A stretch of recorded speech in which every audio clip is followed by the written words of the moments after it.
વચ્ચે વકફ સુધારા બિલ અંગે સોનિયા ગાંધીએ સરકાર પર પ્રહાર કર્યા। વકફ બિલ બળજબરીપૂર્વક પસાર કરાયું હોવાના આરોપ મૂક્યા।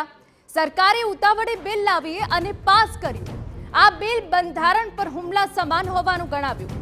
સમાજમાં ધ્રુવીકરણ કરવાની હેતુથી બિલ લવાયું હોવાના આક્ષેપ કર્યા। तो आपने जणावी दीए कि जय एक तरफ लोकसभामांथी पास थई गयुं छे वकफ सुधारा बिल अने बीजी तरफ विपक्ष सतत सरकारने घेरी रह्युं छे, सरकार पर प्रहार करी रह्युं छे। वकफ बिल बळजबरीपूर्वक पसार करायुं होवाना आरोप सोनिया गांधीए लगाव्या। सरकारे उतावळे बिल लावी अने पास कर्युं। आ बिल बंधारण पर हुमला समान गणाव्युं।